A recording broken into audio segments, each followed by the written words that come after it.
Good morning, everyone. Welcome to today's class. So last class we learned some image processing methods, and then we try to classify the operations into three types: the point-based, local-based, and global-based. And for the point-based operations, these are some examples. And recall that in last class we already learned the contrast stretching, or which is also called the contrast enhancement. Basically, that you can consider that it's a renormalization by stretching the minimum and the maximum intensity to the possible minimum and possible maximum. This is the contrast stretching. And in today's class, we will start with another point-based operation that is called the grayscale thresholding. So let's look at what it is. So it's a simple form of the image segmentation. The so-called image segmentation is that we try to segment one image into different parts. And so the grayscale thresholding is a way to try to create a binary image from a grayscale image or full color image after we converting some image into binary image.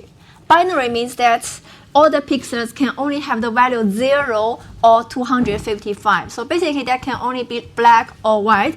After that, then you can regard the image has already been segmented into two parts, the black part and the white part. So this is typically done in order to separate the object or some foreground pixels from the background pixel to aid in image processing. You can consider that later on, after the thresholding, the object will be in one grayscale, that's black or white, but the background will be another grayscale. And so since it can only get 0 or 255, these two possible values, so simply we just use a threshold T to decide which pixel to convert into 0. So the formula will be like this. I is the original intensity in that image, and if we find that for any pixel the intensity I is smaller than this threshold T, then the new intensity will directly be 0. So basically just set a threshold T to separate them. Otherwise, directly convert it to 255. So after this thresholding, all the pixels can only take value 0 or 255. That's the grayscale thresholding. So let's see an example. Again, suppose we have a Snorlax image and we already converted into grayscale, like in this one. After that, since our previous image is some PNG image, so that means all of the intensity values are some float values in 0 to 1. Then first we convert all the pixel values into the 8-bit data. So let all the intensities times 255 and then do some as type integer. So later on, all of the pixel values have 0 to 255 and are the integer values. And now we can perform the thresholding. So note that now we set the threshold to be 128. After that, we can directly use some Boolean operation to get a Boolean array like this. So the processed image directly be the gray image int larger than 128. So this is a Boolean expression, right? So basically it just tries to compare each entry in such array with 128, and if it's larger than 128, then the corresponding entry in the processed image will be true, otherwise it will be false. And we know true and false, basically they are corresponding to values 1 and 0. So later on, if we show this processed image, and we will get the resulting image like this. So as you can see now, this capgon actually already converted to binary images. All of them can, all of the pixels can only be black or white. You can regard it as some kind of the image augmentation. So this is for the grayscale thresholding. Set one threshold and then convert into the binary form. But you may ask that how to decide the threshold. So here we directly use some middle point like the 128 as a threshold, right? But it's not always the best threshold value. For different images, possibly you can use different thresholds so that you can have the best segmentation performance. Then how to decide this one? Can we find a way to automatically decide this threshold value? Yes, we can, by the so-called auto method. So for grayscale thresholding, usually we will use some algorithm to automatically determine the threshold value t, so that we can get a good result of the thresholding. And one of the well-known approach is called auto method. So this would be the steps of the auto method. First, we select some initial estimate of the threshold t, do some initialization, but note that for previous algorithm, most of the cases we set initialization to be some random value, right? But now, for this auto method, we can directly start with some good initial value so that the algorithm can be more efficient. A good initial value is the average intensity of the image, because it will be very close to the resulting, the optimal threshold value. So we directly start with the average intensity of the image to speed up the convergence. And then we go into some iterative algorithm. So for each iteration, we partition the image into two groups, R1 and R2, using the threshold t. You already have a t value. And basically now you can depend on this t value to participate, to partition all the images into these two groups, R1 and R2. And next, in the step 3, calculate the mean gray values mu1 and mu2 of the partitions, R1 and R2, so that now you get two values, that's the mean values. All right. Then based on mu1 and mu2 you just obtained in step 3, you can get a new threshold by taking the average between mu1 and mu2 in this step 4. After that, actually you already finished one iteration. Step 2 to step 4 is one iteration. In this case, you need to decide whether your algorithm converged or not. What do we mean if it converged? We mean that if the mu1 and mu2 and also the mean value t does not change in some successive iterations, then it converges. Because if in any iteration you find that it's the same with the last iteration, then basically it won't change anymore, right? So that it converges. So this step 5 is used to decide whether it converges or not.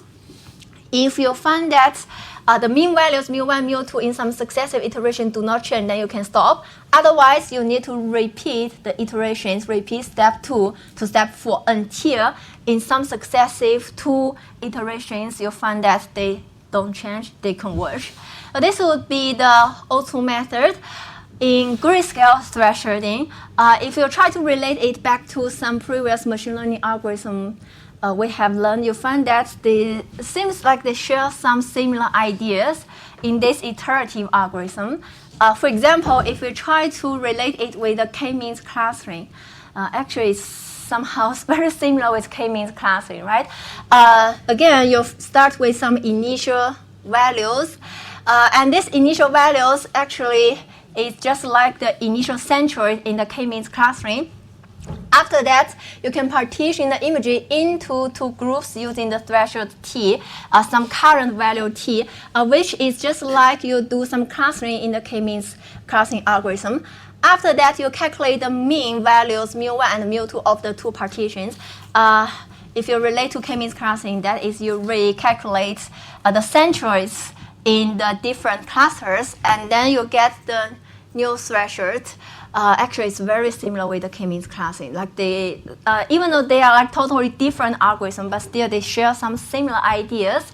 So as you can see, in most of the machine learning algorithms, basically they may share some similarities in the methodology and in ideas, but actually they can be developed into very different algorithms in different applications.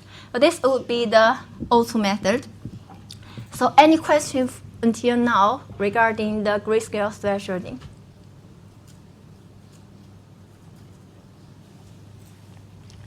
Great. If no question, then let's see how to implement this O2 method. We can directly use the OpenCV's threshold method to do this grayscale thresholding. So the syntax will be, first you need to give the source image. Note that for OpenCV's threshold method, this source image must be the grayscale image. In this case, you cannot give a color image or RGBA image to that. And then you need to give some threshold value. This is the initial threshold you want to do the thresholding, because in O2 method, here actually you need to give some initial estimate of the threshold T. And then the max value would be the maximum value that can be assigned to a pixel. Actually, you can decide that. And then the thresholding technique, this you can give some code that already be implemented in OpenCV so that you can decide which method to be applied. If we want to use O2 method, we need to put this code cv2.threshold binary plus cv2.threshold O2. By using this combination of these two codes, means that now we will do the grayscale thresholding using the O2 method. So actually, this threshold method can be applied in some other image processing if we replace the code into other codes. But so here now we only want to do the O2 method. All right, the return values, it will return a tuple. The first one in the tuple is the threshold that was used. That is, at the end, what is the converge threshold? Like after you running the whole iterative algorithm, what is the final threshold? It will be returned here. Then the second is the thresholded image. That is the binary image after apply the thresholds. So this would be how we do that. So for such grayscale image, we use this cv2.threshold method.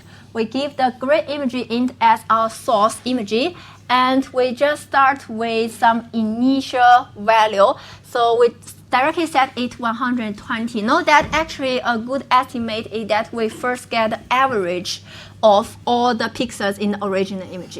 But usually the initial values does not affect the final threshold, but it only affects like the convergence speed. So if you select some bad initial values, then possibly it will run for many iterations. So we directly start with 120, and then the maximum value we can assign to a pixel is, of course, 255, the possible maximum value.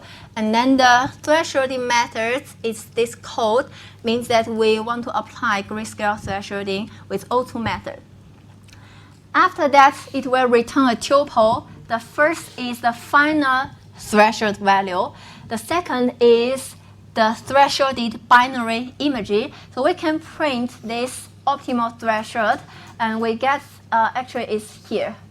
So the final threshold value is 153. May not be very clear, so actually we print it here.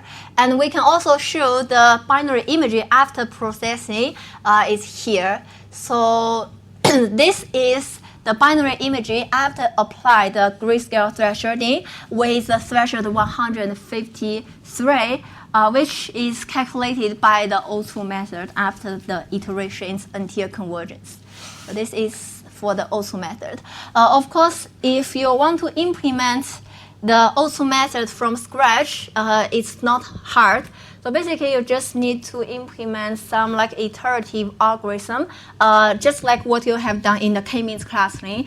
Do this iterative algorithm using some for loops, and then you can still get implementation with this O2 method. All right, so any question regarding the grayscale threshold? Okay, very good. So I think the basically for this image processing, again, it's very straightforward to apply, and the effects are quite clear. Then after learning some point-based operations, we can look at the second type of the image operation. That's called the local operations. So local operations refer to output values as some specific coordinate is dependent on the input values in the neighborhood.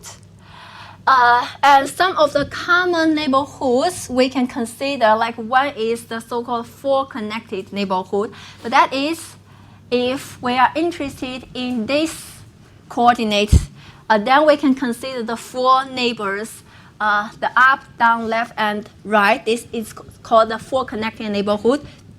Another commonly considered neighborhood is the eight-connected neighborhood. In this case, if you are interested in this coordinate, then basically you can consider the 8 neighborhoods surrounding this coordinate. These are two possible ways to consider the neighborhood, two common neighborhoods. And next we will learn some local operations. So there are some examples, and later on we will learn all of them. The first is called image smoothing. Image smoothing, which is exactly the image blurring. So it removes some noise and softens edges and corners of the image. So basically that is the blurring, make some image blurred. And image edge detection, for this operation, it detects the boundaries or the edges of objects or the regions within an image. Then for the image sharpening is a reverse operation with image smoothing. So they have some counter effects because image sharpening is removes blur and enhances some details and also dehases. Reverse operation with the smoothing. So we will learn these 3 local operations, and actually all of them are based on a technique which is called image convolution. So first, let's see what is convolution. Convolution is a mathematical concept. So a convolution actually is some integer that expresses the amount of overlap of one function g as it is shifted over another function f. So it therefore blends one function with another. You can consider 2 functions f and g. You shift one function over another function and then get the amount of the overlap by doing the integral. So in mathematics, the convolution is an operation performed on 2 functions to produce some third function. But don't worry, in this course, we won't ask you to do the integral. So we only consider some signal processing case. In signal processing case, it's not integral. It's directly do the summation. Because in signal processing, we can consider they are not 2 like continuous functions f and g. We only consider some discrete case. Then we only do the summation, no integral, so don't worry. So the convolution is one of the most important operations in signal and image processing. In image and signal processing, actually the functions are not continuous because there are some discrete values, and then the integral just directly converted into summation. Note that convolution actually can be operated in some different dimensions. It can be operated in some higher dimensions, but if we consider the practical application, in signal processing, actually it's most operated in 1D, 2D, and 3D. 1D, that is the speech processing. In speech processing, all the signals are just 1D. Or image processing, which we will learn in this course. Image processing, of course, that's 2D case because we know all the images represented in some 2D, width and height. Actually, convolution can also be used in 3D case. That's the video processing because in videos, except from the 2D images, actually it has another dimension represent the time or the frames. In that case, there's some 3D data. And in this course, we will learn image processing. That's the convolution in 2D discrete case. So let's see what is the image convolution.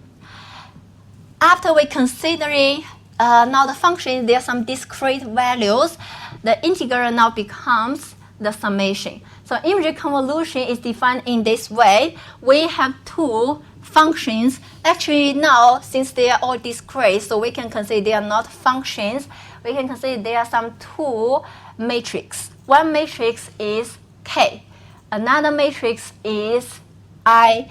And then it tries to get the shift of one matrix over another matrix. So you can consider that now it gets K, this matrix, shifting along another matrix I and get the amount they overlap to get another matrix big O, put the new values in O, and the big O xy is some coordinate, of course.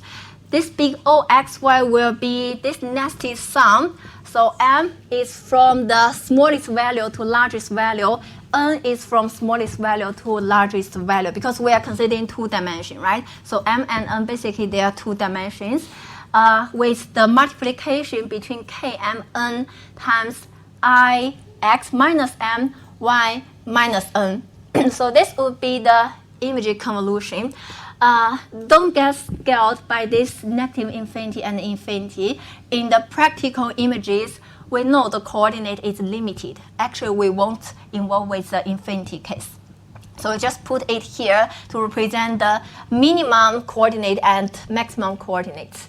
So here I is the input image. I is the intensity in the input image, and we get another concept here. So we know K should be some 2D matrix, right? So here K is called the image kernel. So whenever we say that we want to do image convolution, and that means we already have an image kernel to do the convolution. So assume that the origin 0, 0 of the I is top left corner, which is always the image coordinate system. The origin is always at the top left kernel, but somehow the coordinate will be different for the kernel, image kernel K. So the origin that is 0, 0 of K should be the center of the kernel. So that is to say for input image I,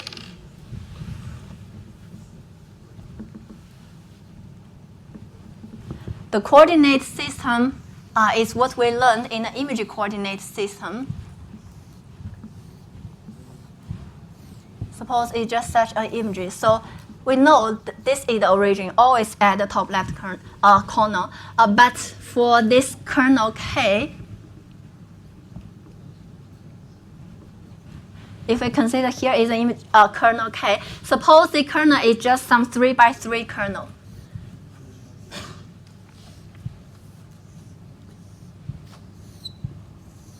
Then the origin is at the center.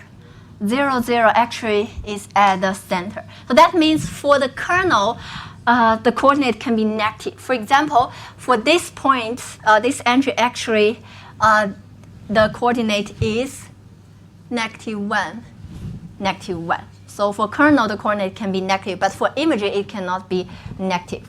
So this would be the kernel. Of course, the image kernel can also have different size. For example, it can be 5 by 5. In that case, the origin is still at the center. So the origin is, we always by default assume origin is at the center of a kernel matrix. So here is an example, like if the kernel is 3 by 3, just like what we draw here. In this case, we can rewrite the image convolution in this way. Because since the kernel is 3 by 3, then we know the coordinate range of this kernel is from -1 to 1, 1.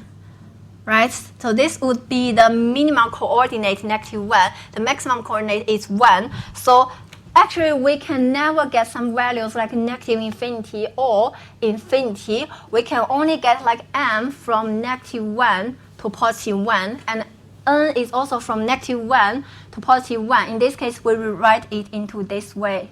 So this, this is the image convolution. So for this kernel K, it can also be called the image filter or image mask. Basically, they refer to the same thing. This is the image convolution. So let's see a specific example so that you can know how to apply such formula.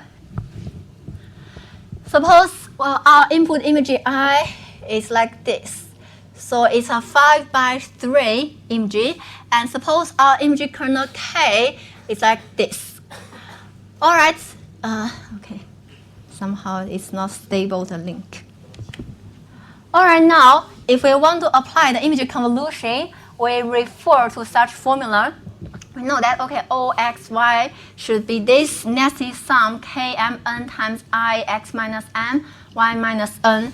Then now we want to get the entry 1's new value. So in the output image, big O, 1, and then by referring to this formula, we find that, okay, it should be like first get what is inside the inside summation. It should be this one, the sum of these three terms. The first term would be this one, K m negative 1 times I 1 minus m 1 minus negative 1. The second term is like this. So basically, just let n has the value of negative 1 and 0 and 1.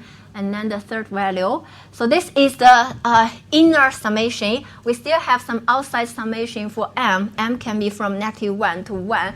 And at the end, it should be you add 9 terms together, right? So basically, these are 9 terms. And for these 9 terms, there are some non-multiplications. For each of the values, you can directly retrieve what are their values by looking up at the image kernel and input image. And then finally you get, okay, this should be the summation of these 9 terms. At the end, you get, okay, this big O11's value should be 5. Note that this is only one value. For the output image, of course, it has like many pixels. So for each of the pixels in the new coordinates, you need to calculate their values. At the end, you can also get some different values. Note that this is big O11, and this is big O21, this is big O31. Until now, we only calculate for the 3 pixels. Because actually, if we want to get some values at the border, we miss some problems. We miss some problems caused out of range. Because for this kernel, it can only be from negative 1 to 1. But for example, if you want to get big O 00, in that case, you will find that it should be I x minus negative 1 and y minus negative 1. In that case, it will be from I, yes, 0, 0, yes, well, m and n equal to 1, you will get some like I negative 1, which is out of range of the image coordinates. So the case is called like, if you want to get this big O 0, actually it will be a summation of 9 terms, but one of the term would be K 1 times big I negative 1. And we know I negative 1, this does not exist, right? Because for the input image I, we know image coordinate system can never be negative. In this case, that's why actually we cannot get the border values. That's why until now we only get three pixels in the output image. That's the 3 pixels here. These 3 pixels, we can only get their output values. But we do have some ways to deal with all the border pixels, like these border pixels, but we will leave it later on, so to tell you how to deal with all these border pixels. Until now, we only get the calculations for output of this, some inner pixel that we can calculate their values. So this will be how we do the image convolution. Actually, you can also try to get these 2 values by applying this image convolution, although the calculation is very tedious. So then you may ask, is there any more intuitive way to do image convolution, right? Any easier way? Of course, you won't want to calculate this summation, very tedious summation for any single pixels. It's too tedious. How to do that? Yes, we do have some intuitive ways like this. So you can consider first we inverse the kernel. Here, inverse the kernel means that we flip the kernel in both horizontal and vertical directions about the center of the kernel. So originally, we have our kernel like this. Reverse means that first we flip horizontally, then we get such kernel, and then we flip vertically, we get this kernel, and now we get a reverse kernel with the original one. After that, after you get the reverse kernel, you can imagine that now you are slide over the inverse kernel centered at the interested point, and then multiply the inverse kernel data with the overlapped area, and sum and accumulate the output. So this is an example to show you. Suppose this is input image, and this is already an inverse kernel. Now we are interested in this point, this pixel point, this one. So we want to get what should be the output value for this pixel. Then you imagine that you're sliding over this kernel, overlap with this region in the input image. So now they are overlapped. After they overlapped, sliding over overlapped, you multiply, do some element-wise multiplication, each entry by each entry. So that means you will get, not the steps calculation, you will get this one, 1 times 1, and 0 times 3, 1 times 2, 0 times 0. So 1 by 1, because you overlapped the two regions, both are 3 by 3, right? So you can get some element-wise multiplication. After that, you add them together, add the 9 values together. And these 9 values are exactly what you previously have done in that image convolution, and get the output value in this pixel. And you can continue this sliding over. Now, if you're interested in this pixel, you want to get what should be the output value for this one, then you need to slide over the kernel until it overlaps with this region. So always overlap your interested point with the kernel center. And again, you do this 1 by 1, element-wise multiplication, add everything up, get the value here. So this is 12 here. And so on and so forth. Like next, if you're interested in this pixel, overlap with them, do the multiplication and sum, get the value here. And last, so overlap kernel with this one, because now you are interested in this point. So get the multiplication and then do the summation, get the value here. So this is a more intuitive way to do the image convolution. Actually, still you need to do 9 multiplications and add them up. But it's a much more intuitive, so that you don't need to deal with some like unintuitive formula like this. Actually, we can also try to apply this method in our example here. So our input images are like this. So maybe we can try to modify this one. Okay, we wipe this coordinate and put all the values here.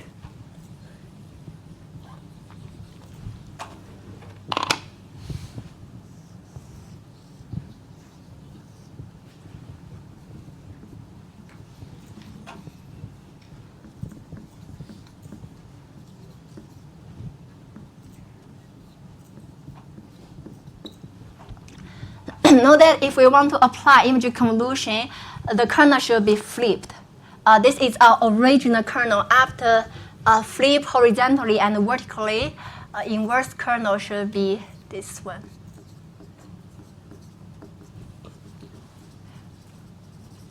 Already inversed. All right, so if we want to get what is big O 1, 1, 1, 1, this coordinate means that we are interested in this point, this pixel. Then you imagine that now you're sliding your inverse kernel over to the input image until it's overlapped, the kernel center overlap with your interested point. So kernel center is here. So do some sliding. This is the kernel. sliding over here, so that is overlap with this region. After overlap, then you can do this one by one multiplication. So in this way, this big O11 should be like 1 times 10, because they are just overlapping, and do this one 1 times 10. And this is 0, disregard that, and then 3 times -1. And 4 here should be mapped with this one, 4 times 1, plus 5 times -1. 5 overlap with this -1, and then the last row 8 multiply with this 1, and plus this 9 multiplies with -1 here. And at the end, you can still get the value 5, which of course is exactly what you have done. If you strictly apply this formula, the value should be the same, but in this way, more intuitive and not so easy to get some mistakes, because if you follow this formula, very tedious and easy to make some mistakes. So this would be an intuitive way to do that. Next, if you're interested in this point, then imagine that you slide your kernel until this point is overlapped with the kernel center, and then do the same thing. And at the end, you can still get the output image values like this.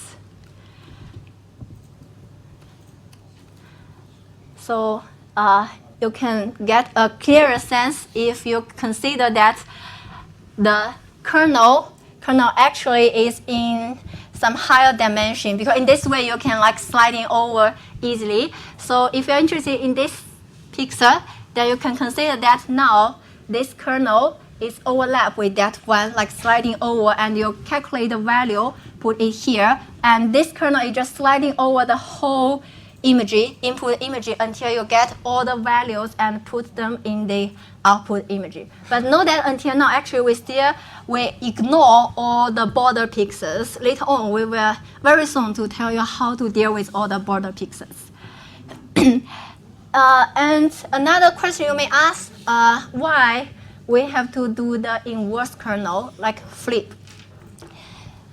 So if you look at the formula, you will find that actually the coordinate of k and I in terms of m and n, they are in some like different signs. So when we're consider some entry in k, that's always mn. But when we're considering some entry in I, do the multiplication is always like x minus m, y minus n. That means m and n sign are negative in I, so they are reversed with regard to m and n sign in k. That's why actually the sliding is that we have to first flip this k horizontally and vertically, and then do the overlapping, do the sliding over.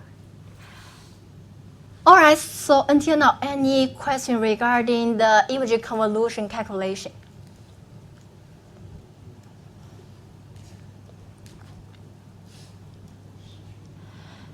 Great, yeah, so basically you need to remember these steps to the image convolution.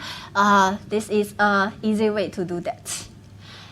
Then we left some problem, so about the border pixels. So when computing the output pixel at some boundary of the image, actually a portion of the convolution is just off the edge, like big O 0, 0 here. So in this summation, actually it's a summation. In this summation, it consists of some like doesn't exist pixels. How to deal with this? One way is that directly ignore those boundary pixels. It's okay actually in some convolution neural networks, actually sometimes we do this. So that if we just ignore all the boundary pixels, your output image will be smaller in size, right? Like in this example, if you have a 5:3 input image, if you directly ignore all the boundary pixels, then actually you will get an output image with the size 3:1. In this case, your output image will get smaller, but sometimes actually we rarely do this, ignore the boundary pixels. But sometimes we want to keep the size of the image. We want to make sure the output image has the same size with input image. In this case, we need to do padding. padding, different ways to do the padding. One way is we do zero padding. Zero padding that we add a border of pixels with all values 0 around the edges of the input image. Like previously, our input image is like this, 5 by 3. If we do zero padding, basically that we just add all of the 0, one layer of 0 values at the boundary. After that, it's okay. Actually, it's okay to do the image convolution and get some output image with the same size with input image. Because in this case, you imagine that now all of them like are zeros.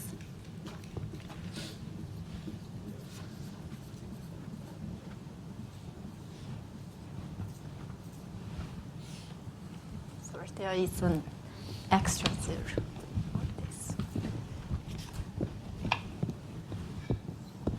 So after do this zero padding, we just pretend that actually our input image has the size 7 by 5. Because actually for each direction we pad 1 pixel.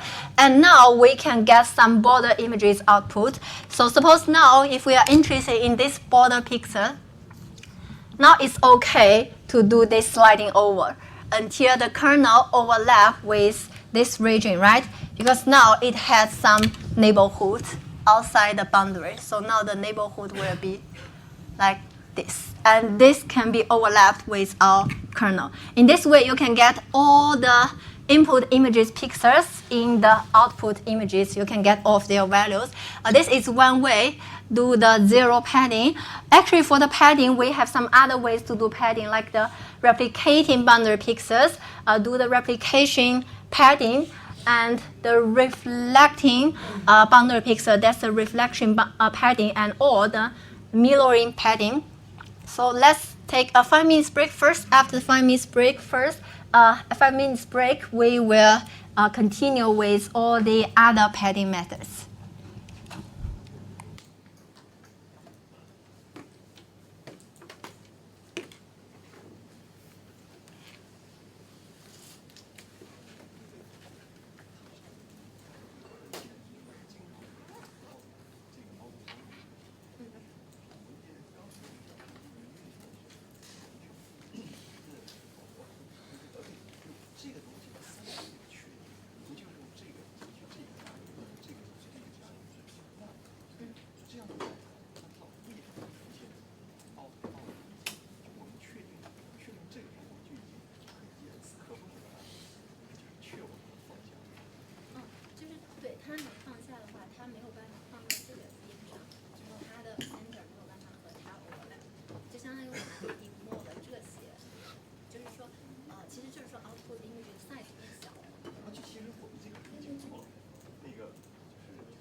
All right. Yeah. So next, let's see more of the padding methods. So basically, padding means that for the original input image, we will add some values at the out of boundary pixels, so that we make sure each of the border pixels they can still have the corresponding neighborhood. Then we can do the image convolution with the kernels. One way. The most simple way, of course, to zero padding, you just add as many zeros as you want. Some other ways, like the replicating, means that you replicate each of the border pixels and then assign the value to some out of boundary pixels. That means to assign their neighbors. So of course, if you do some 1 pixel padding, then basically you just repeat all the border pixel values here. And another way is you do the reflection padding. So now you reflect the boundary pixels. You may find that for this reflecting boundary pixels, we'll get exactly the same value for replicating boundary pixels. This is because we only pad 1 pixel out of boundary. Then if you only consider 1 pixel, of course, replicating and reflecting will be the same. But if you consider that now, if you pad 2 pixels.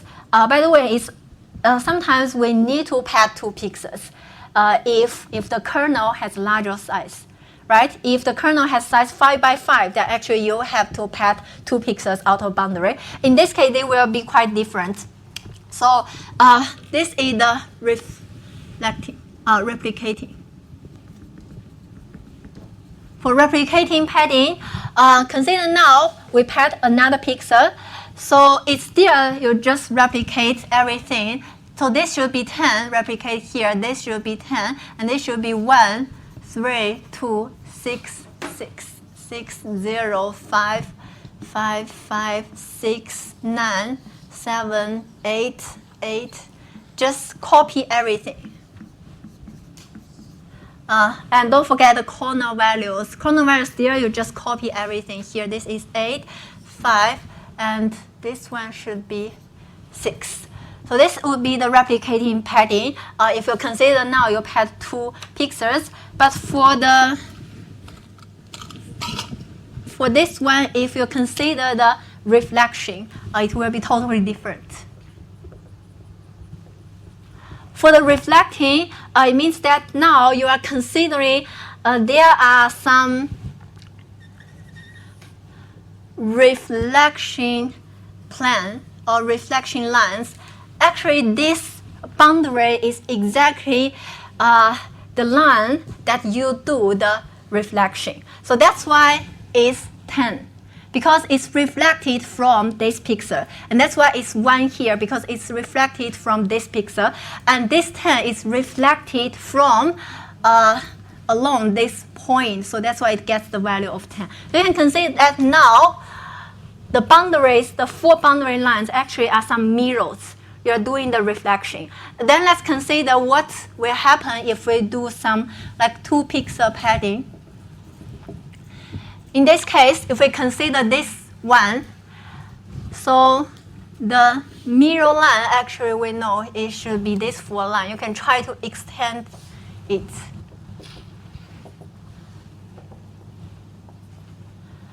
Okay, so for this one, it should get reflected from this value. So actually it will get the value 4 because it's reflected from this one. Consider this line is some mirror do the reflection. And for this one, it's also 4 because it's reflected from this one. And this should be 3 reflected from this pixel. And this should be 5 reflected from this pixel. This should be 8, 6. And this should be 2 reflected from here. Now, when we go into this part, this column, now the reflecting line should be this line, this vertical line. So this get value 2, and this get value 8, this get value 6. And for this one, it should get value here, 6. For this one, now we are using this horizontal, bottom horizontal line as the reflecting mirror.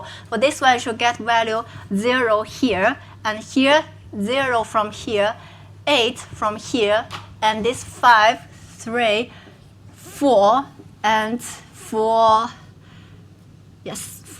this one we still need to do some reflection using this vertical line as the mirror. So here it gets the value 7, 7, 3, 1, and don't forget some. Here another one. Don't forget the corner values. For the corner values, actually we are using this point, this corner point, as a mirror to the reflection. So for this entry, it should get reflected from this one, the diagonal value 3 here. And for this, it should get the value, it seems that missing, yes, missing something here. This is also missing. Okay. For this kernel value, it should get reflected from this value, so it should be 8 here. And for this kernel, it gets reflected from here, 8. For this one, it gets reflected from here, 3. So this one, missing something here. This should be 4. So this is what we will get if we do some 2 pixel of the reflecting padding. So even though if you only consider 1 pixel padding, reflection and replicating will exactly be the same, 1 pixel, because by definition, if you copy the boundary values, basically that's already the reflection. But if you consider 2 pixels padding, they will be totally different at the second layer of the padding. So yeah, pay attention to this difference. Another padding is called the mirroring boundary pixels. It's something like the reflection, but if you look at the values here, actually all of the values are reflecting that you consider the border pixels are the mirrors. So that is this, consider this, all the border pixels are the mirrors. So that's why 4 is here. 4 actually gets reflected from this one because now you directly consider this pixel as a mirror. So 4 copied here and 3 reflected here. And also this 3 corner will be copied or reflected from here by consider this is a mirror. So if you look at that, you will find that this mirroring boundary pixel values will be similar with the second layer of the reflecting padding, because in the reflecting padding, we are considering actually some inner as the reflection values, which is somehow equivalent to that if you directly regard all the border pixels as the mirrors. The difference of these two would be now the mirrors are the border pixels. But in the reflection, the mirrors are the boundary lines. So that's the difference. Usually we just consider these 4 possible ways to do the padding. We can do zero padding, or the replicating padding, or reflection padding, or this mirroring padding. So any question regarding the padding? Great, so after you have this padding, basically you can always keep your output image with the same size of the input image. Like even you increase the kernel size, it's okay because you can pad more pixels. After that, all of the boundary pixels, they will have the labels so that you can always do the image convolution. So before we go into the open series image convolution, recall that we have said that the image convolution is some local operations. And I think until now, you already get the understanding of why it's local operations. Because actually, when we're doing the image convolution, we are always considering the neighborhood. The neighborhood with the kernel size. So if we are interested in this pixel, then the output value of the same coordinate actually will come from the neighborhood of the kernel size. That's this 3 by 3 neighborhood. So that's why it's the local operation. We always get some neighborhood values to decide one single pixel's values. Next would be the image convolution using OpenCV. So for image convolution, usually we won't implement from scratch. We directly use OpenCV's filter 2D method. So for this filter 2D method, first it should get the source image you want to convolve, and after that get the D depth. This D depth is the desired depth of the destination image. Depth is the number of channels. Number of channels we know have 3 possible values. If it's grayscale image, D depth is 1. If it's RGB image, D depth is 3. If it's RGBA image, D depth is 4. Right, the number of channels. And if you let D depth be -1, then that means the output image will have the same depth as the source image. Usually just let it be -1. The kernel is the convolution kernel. It's a single channel floating point matrix. Basically, it's that the kernel you want to do the convolution. Note that if you want to apply different kernels to different channels, this filter 2D is not applicable for such operation. In this case, you need to split the image into separate color planes, different channels, and using the splits and also process them individually if you want to apply different kernels to different channel. For this filter 2D, it will by default think that this one kernel will be applied to all channels. And for this DST, it's a destination. The output image of the same size and the same number of channels as the source. And for this anchor, usually you can directly disregard this anchor. This anchor means that the anchor of the kernel that's with a relative position of a filtered point. So the anchor actually have the default value -1, -1. This means that the anchor is at the kernel center. So basically, we always want to overlap the kernel center with your interested point. So just let it be the default value of -1. -1 would be fine.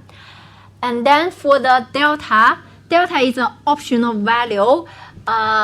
So the optional value added to the filtered pixels before you're storing them in destination. You can consider this delta that after you do the convolution, you can add a constant value to each of the pixels for this delta. It's optional. And for this border type, basically the pixel extrapolation method is exactly the padding. That's how you deal with the border pixels that they do not have corresponding labels. In that case, you can use different codes to indicate different padding. So for example, you can let be the border constant. In that case, there's some constant padding. It means that So you will pad all of the outer boundary pixels with some specific I here. Of course, if you want to do zero padding, then this I will directly be 0. And you can also do the replicating padding, which we just talked now. So in that case, you just copy the border pixels. For example, you can just pad all of the A values here, all of the H values here. This is the replicating padding, which is exactly here, this example. You can also do the reflection.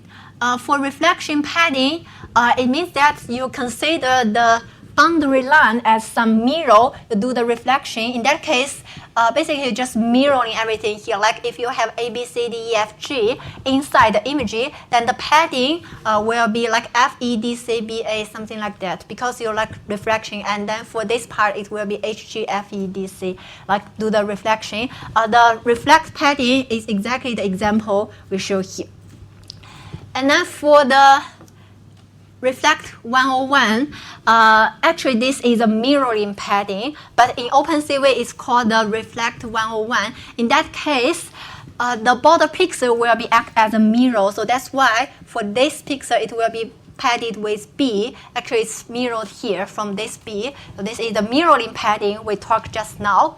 Another is the default. If you just let it be CV2 border default, then it will be same as the border reflect 101. So for OpenCV's default padding, it will use the mirroring padding or the reflect 101 padding.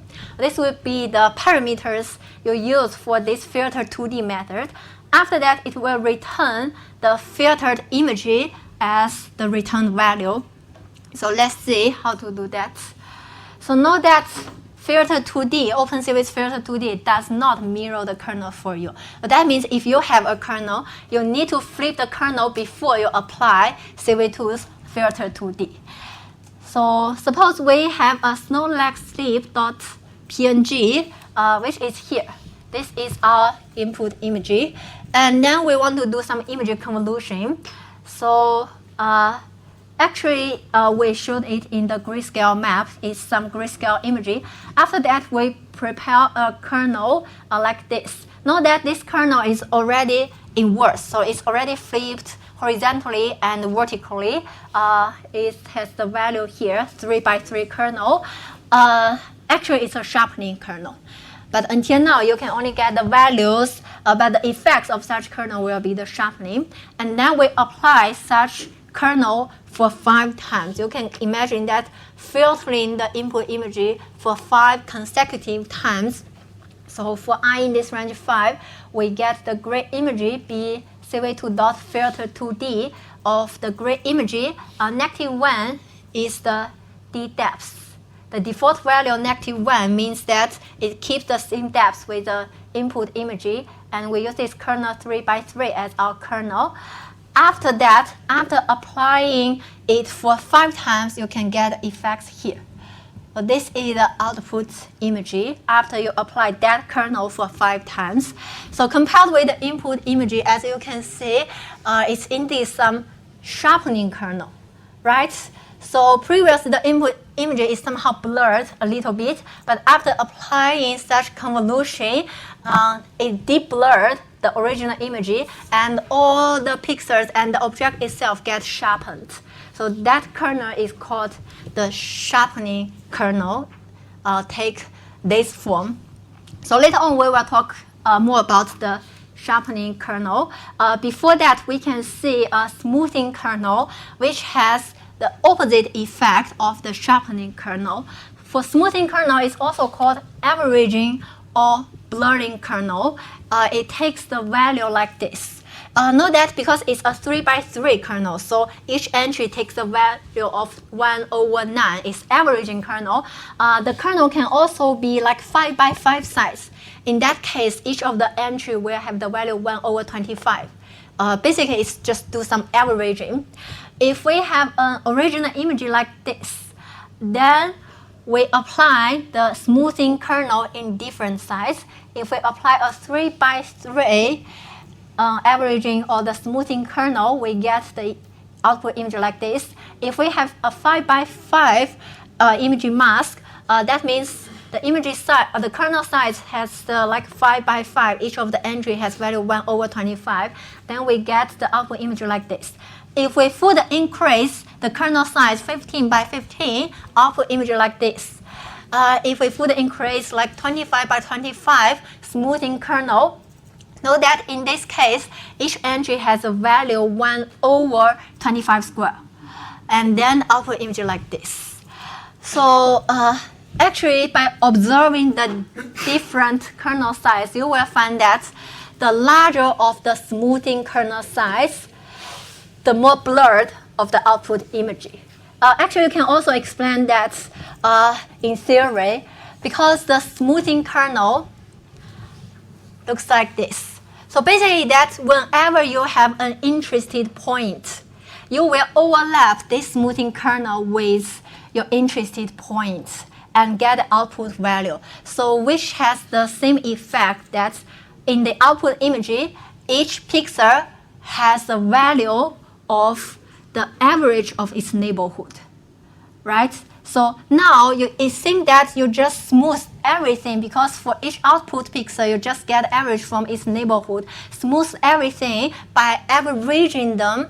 That's why it's blurred, because it considers all the neighborhood values, not only itself values, but by smoothing all the neighborhood values, so it's blurred. And if you increase the kernel size, like if you consider 25 by 25 smoothing kernel, and that means for each of the output pixel, you are consider a very large neighborhood to get the output value.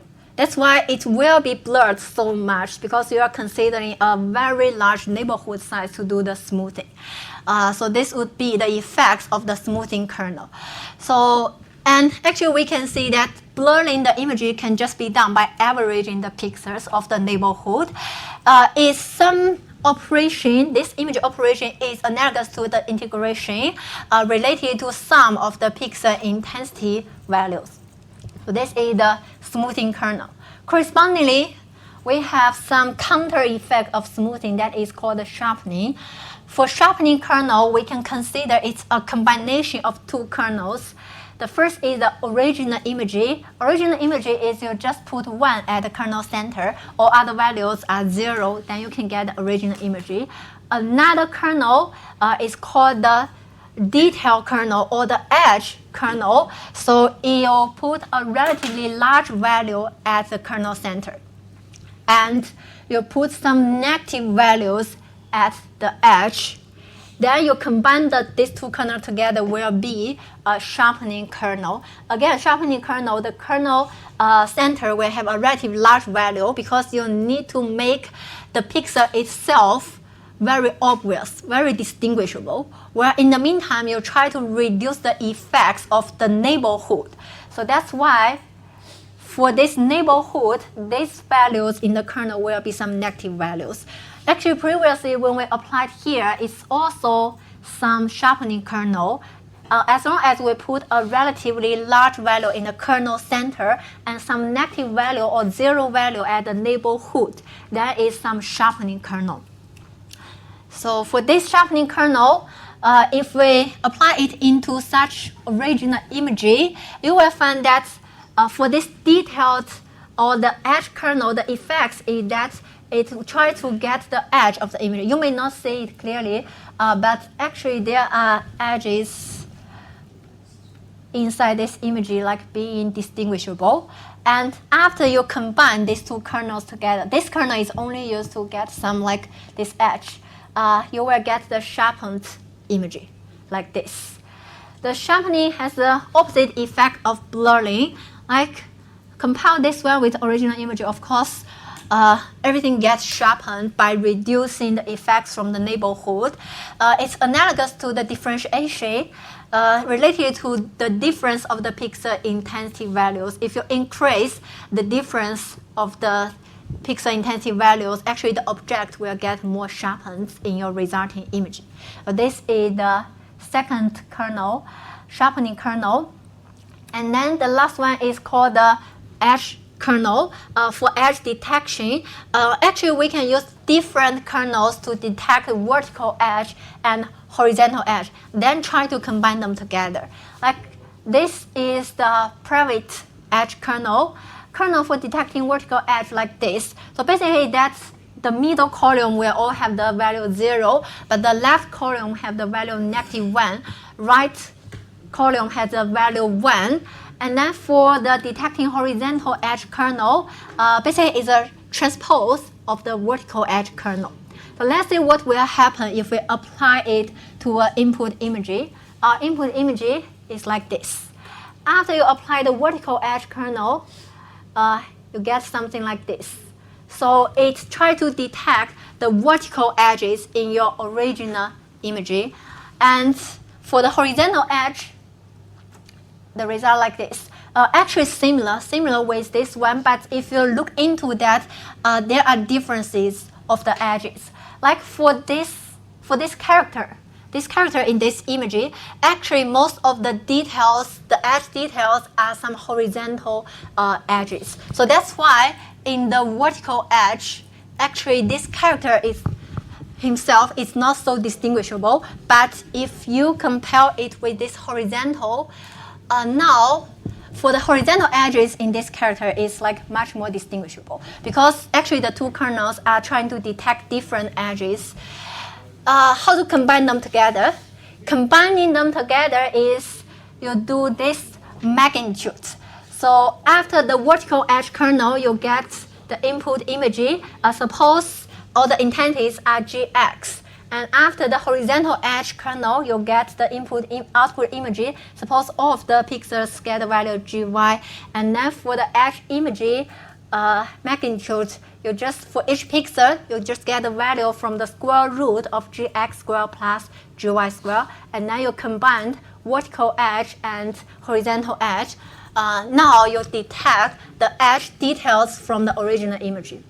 So for this edge details, this can be used to find some objects in some background image, right? So suppose like you can consider there is background and there are some interested objects that you want to identify. Then by using this edge kernels, through this detecting edge, actually you can accurately get the object, identify the object in some background. This would be the edge kernel. Actually, the edge kernel is not unique.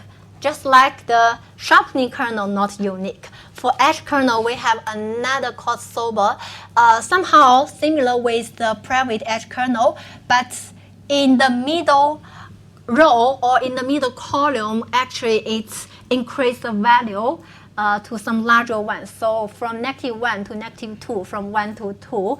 In this case, it still be used to detect edges. So this would be the vertical edge detection, and this would be the horizontal edge detection.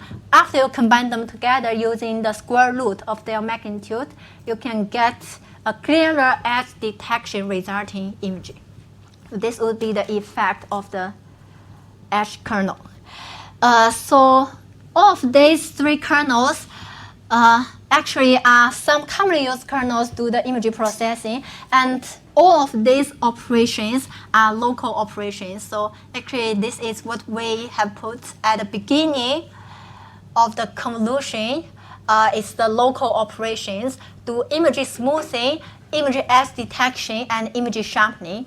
Even though they have totally different effects, actually they even have some counter effects, but all of them are using the techniques called the image convolution. So to perform image convolution or to perform some operation you want, the most important thing is that you need to know which kernel to use, right? So as long as you can find the correct kernel to use, basically you can get the effects that you want, like the smoothing, sharpening, and the kernel detection. So the image convolution, yes, it's indeed powerful in finding the features of an image, as long as we already know the right kernel to use. But the challenging thing is that most of the time we don't know which kernel to use. Actually, the kernel design is very difficult kernel design is not only a technical task. Actually, kernel design is some art. And kernel design has been refined over the last few decades to do some pretty amazing things with the images. Like if you open like Photoshop or some other image editing apps, actually there are already some kernels implemented, and they are designed possibly by some artists, but still very challenging if you want some like specific effect that has not been designed yet. The important question is, what if we don't know the features we are looking for? Or what if we do know, but we don't know what kernel should look like, right? Because the effects of the operation actually is not so intuitive to infer from some values in a kernel. In this case, is there a way to automatically learn the kernel values? Yes, that would be the convolutional neural network. Actually, in convolutional neural network, the kernel is some parameters. By learning a convolutional neural network means that we learn the values of the kernel, so that after learning, we can know what the kernel should look like, and we can know what should be the corresponding features to have a more accurate prediction. So that would be the next lecture's topic, the convolutional neural network.